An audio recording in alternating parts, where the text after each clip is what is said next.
Amy Duffy, John ag Alun, Wakestock, Cowboy Sos Botwnog, Hydan, rydyn ni yma ar Ben Llyn. Felly dewch ar daith i ymchwilio i fewn i fyd cerddorol yr ardal.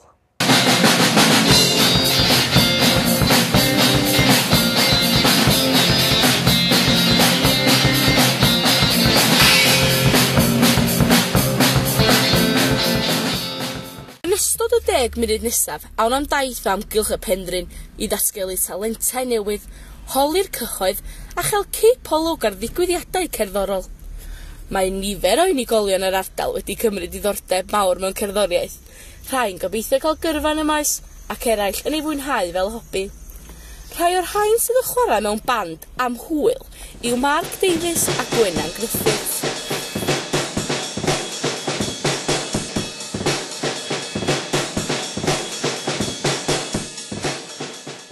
I wouldn't like to have a career out of it, but I would like to carry on in a band and progress even more, and even like to see myself playing with the band in a few local areas.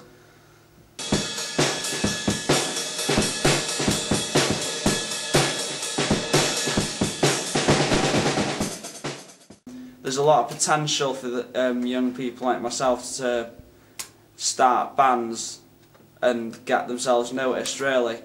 And if there was more venues, there'd be a lot more opportunity and more people would get known, and I think there should definitely be more venues. Gael gitar gyntaf fi pan o'n i'n 8 oed, yn plastic. Doedd ddim strings na byd arno fo, felly doedd ddim gallu chwarae fo, ond o'n i'n reit awesome yn gwneud air gitar, de. Wedyn nes i gael gitar arall o Argos pan o'n i'n 10 oed, a nes i gael llyfr bach efo fo, chords, gyda 20 chords gwahanol yno, ac o hynny nes i jyst cychwyn gitar. A fel band, ydych chi wedi penderfynu allan a chwarae mewn lleoliadau lleol? Ar y funud, da ni dal yn jamio mewn cwt, ond gobeithio os ydy'r cyfle yna, a mae yna ddigon o gyfleoedd yna, lle i fynd rownd pubs Pen Llyn, achos mae ddigon o'n nhw, a jyst cael jam yn ystod drwsos yn y pubs. A yn dy fan di, ti'n meddwl fod y cyfle yma ym Mhen Llyn i fandiau lleol? Fel ydych chi'n mynd ddigon o pubs yma, ond dos o ddim clybiau yma. Gen ti rehab yn dre, ond gen ti'n un lle arall rili. So, dos am llawer o gyfleoedd yma ddigon o pubs. Dyma ni, Nefyn. Un o wyneba enwog Nefyn bellach ydy Colette Williams. Mae hi wedi cychwyn y band The Displays. Heddiw, rydyn ni'n mynd i sgwrsio pam a sut mae hi wedi dechrau hyn. Pam bod chdi wedi cychwyn canu? Diddordeb, rili. Dwi'n canu ys bod fi'n tua 5 oed. Dwi'n mynd rownd yn canu'n tai bobl am 50p. Ers hynna, dwi'n enjoyo canu. O'n i'n canu'r ysgol, trwy ysgol uwchradd i gyd. Ac dwi wedi dechrau gigio rownd pubs yn Ben Llyn. A wyt ti'n cael dy dalu am mynd rownd pubs yn Ben Llyn? Ynddo, mae yna bres iawn i wneud yn lleol lle rownd Pen Llyn. Just yn canu am 2-3 awr. Noson, so. A beth yw'r cama nesaf? Da ni'n neud recordings i gyrru Llundain. Da ni'n cael interview bob mis yn Pwllheli, Gwynedd Songwriters, i bobl fatha fi sy'n canu ac yn sgwennu cynnion. So gobeithio ddeith o beth allan o hynna, cael mynd i Llundain i performio. A wbeth newydd ydy'r Gwynedd? Ia, newydd dechrau blwyddyn yma hwnna, yn Ionawr. A beth di bwriad hwnna? Just cael meeting bob mis, really, a siarad am y cynnion da ni wedi sgwennu'n hynna'n perfformio nhw. A gobeithio cael mynd i Llundain o wneud. Dwi'n siŵr am Pen Llyn, ond yn blaenau mae gen i bethau fel y cell, lle mae yna gweithdai Miwsic a ballu. A dwi wedi clywed am rei yn ysgol Botwnog hefyd. Dwi'n meddwl bod fi wedi bod yn unwaith yn gwneud gweithdai Miwsic. So mae fi clithfau yna, ti newydd sarn, ia? Yn eitha adnabyddus am gigs a ballu. Ond dwi'n cofio blaen yna gwyl pen draw byd yn Aberdaron.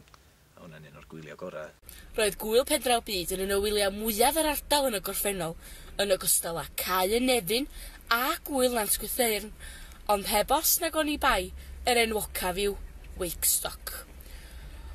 Ond felly, beth sydd ar gael rwan yn 2010? Dyma ni yn Hydwiliog. Mae'r pentra yma wedi bod yn ddistaw iawn ers blynyddoedd bellach, ond y flwyddyn yma mae'r ŵyl gerdd yn cael ei ail ddechrau. A un o trefnydd yr ŵyl ydy Sioned Medi Jones. Do, dyna di bwriad yr ŵyl cynnig i bandiau Pen Llyn, bandiau lleol i ardal Tudweiliog. Hefyd mae yna band sydd o blas Latin a jazz yn wedi chwarae hefyd, band bacana, fel bod ni yn diwallu diddordebau pobl sy'n wedi ddwad, sef bod nhw ddim just yn cael canu gwerin o Gymru neu o'r ardal, bod nhw'n cael blas o gerddoriaeth Latin ac yn y blaen. Mae yna noson ceili hefyd, sef dawnsio, a mae yna weithgareddau blant, a hefyd mae'r plant yn perfformio, plant ysgol gynradd Tudweiliog ac ysgol uwchradd Botwnog. Lle gobeithio yna rhywbeth i bawb yn yr wyl. A ti'n meddwl fod digwyddiadau fel hon yn hybu bandiau yn allan a perfformio mwy falle? Gobeithio wir, achos dwi'n cofio pan o'n i yn yr ysgol, mynd i chweched dosbarth, oedden ni'n mynd i wyl Nant Gwythern, yr wyl fwyaf Pen Llyn. Wedyn ers hynny mae yna wyliau bach wedi datblygu enghraifft chwilgig y chwilog. Wan dwi'n trefnu'r wyl yn Tudweiliog. Mae yna wyliau mawr wrth gwrs yn Abersoch, sef Wakestock ydy'r un fwyaf, a mae hi'n cael ei chydnabod ar yr un lefel a Reading neu Leeds yn yr ardal yma, a mae'n gret achos mae yna enwa mawr wedi bod, NERD, Super Furry Animals ac yn y blaen. Reit, dyma ni gyfeillion. Dyna ddiwedd y daith cerddorol am Gylch y Penrhyn. Gobeithio byddwch chi'n cefnogi'r bandiau lleol. Hwyl am y tro!